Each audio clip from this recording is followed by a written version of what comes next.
Hello, dear leaders. How are you? And I'm so blessed to talk to you all in the new year. I hope you're having a fantastic start, and I'm looking forward to a great year as well. A lot of things happened the last 2 years, and for most of us who thought 2021 was going to be a respite, I'm sorry that it was not much of a difference from 2020 when all hell broke loose. But looks like 2022 might be that year we're all looking forward to. Fingers crossed. So, coming to today's topic, I'm not sure if any of you are interested in space and astronomy, but for those that are keen on it, 2021 treated us with a pleasant surprise. The much anticipated JWST, or James Webb Space Telescope, was finally launched on Christmas Eve. I know you're wondering why are we even discussing JWST in a channel like Biblical Leadership Institute. You will soon understand why as we progress. What is JWST? What is its significance? And most importantly, what should we as people of faith know and be prepared for? I'm going to cover all of this in our podcast today. So gear up, and I will talk to you soon on the other side.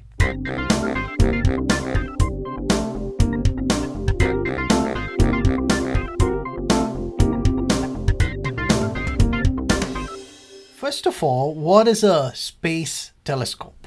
Well, the sky as we see from Earth is majorly blocked by the Earth's atmosphere, which means even though we can see the stars and the planetary sky with our naked eye, it is not what it looks like in real because the Earth's atmosphere distorts the view. Think of it like looking outside from inside a swimming pool through the water.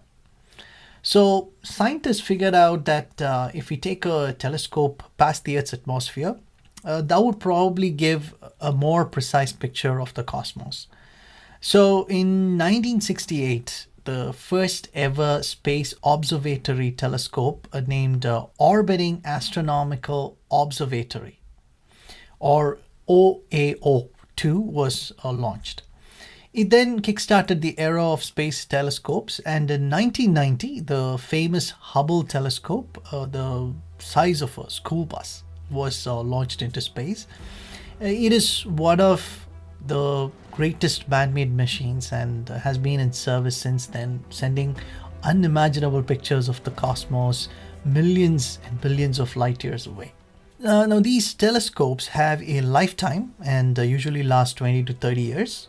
So once Hubble was successful, the team at NASA started planning for the next telescope that could be many times better than the Hubble and would use current technologies to observe the cosmos. Hence, JWST was conceived and started taking shape. It took almost 20 years to build it and around $8 billion with the help of many countries' partnership to test and prepare for the launch. After so many hiccups and delays, JWST was launched into space on Christmas Eve 2021. And space enthusiasts around the world have been very excited and following up with it ever since. I'm almost there to explain the connection between JWST and Christianity, but for that you need to understand some of the key features of JWST. Number one, it is capable of detecting low frequency range infrared light, which is redshifted and is too faint for normal optical telescopes.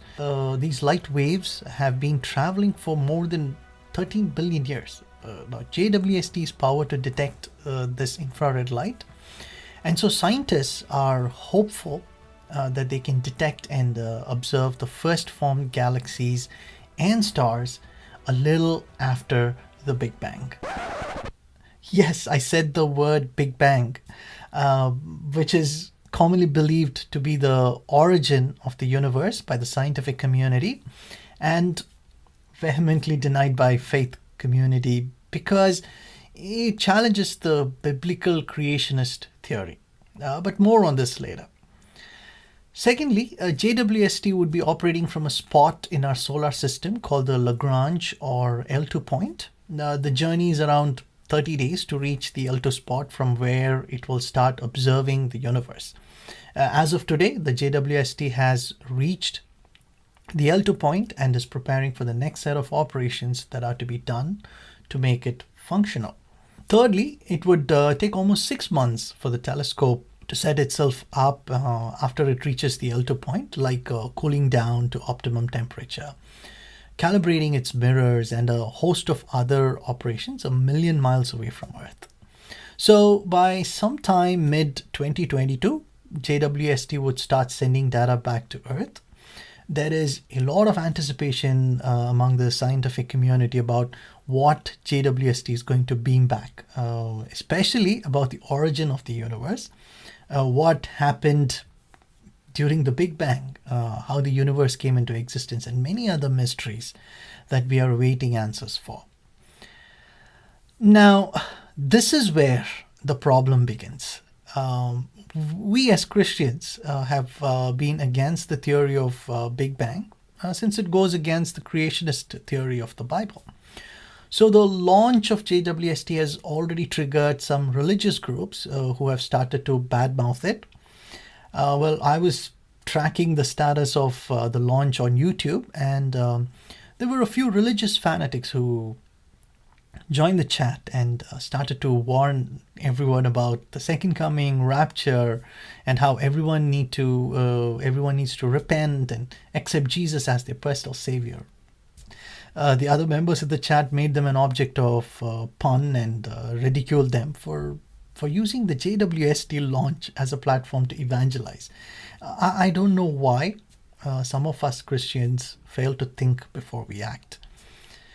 Well, talking about the Big Bang theory is largely hailed as how the universe was formed based on the observed cosmic microwave background radiation and the rate at which the universe is expanding. Now, I had previously posted a video on evolution versus creation, where I talk about how both can coexist from a Christian's perspective. You can watch that video for more information.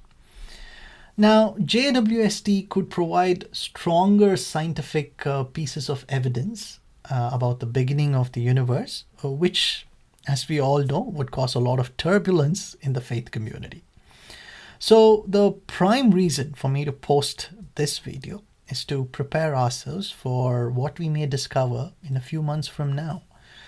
Also, we need to be informed enough so we do not respond and behave like how some traditional religious groups have been in the past few centuries. As you know, Christianity has always been alarmed by technological improvements because we fear that these advancements could challenge or disprove the existence of God. That's why we always get offended and label it Antichrist or end of the world. Galileo was prosecuted by the church for his discoveries back in those days. A lot of astronomers in the past centuries have been receiving flack because they discovered and revealed new things about the cosmos, which the church treated as an abomination against God. If you scroll all the way to the 20th century, in the early 80s, TVs were called devil's box, remember? The internet was blamed to give rise to Antichrist. Cable TV was condemned by preachers as the unification of the world under one law. When the currency euro was introduced, it was seen as the end times. Barcodes, QR codes were considered satanic at one point. Now cryptocurrencies, satellites, space explorations, mRNA vaccines, anything new is initially despised by the religious leadership as satanic. So I would want to warn you in advance that you can expect a lot of criticism on JWST in the next few months, especially after the telescope starts to send data to scientists and when they start making sense of them. So how should you as a Christian take on the happenings this year? Well, I'm not here to dictate what you should be doing, but treat this as a reference while you do your own research on it also. Point number one, be informed and thus be logical also. I receive so many, and by many, I mean lots of WhatsApp forwards and emails every day. Almost all of them are impulsive, sensational messages sent to trigger our imaginations, forcing us to forward them to many others in the group. You will experience a barrage of anti JWST, NASA messages, especially among the Christian fraternity, somehow relating all of this to the rise of Antichrist or the beginning of end times.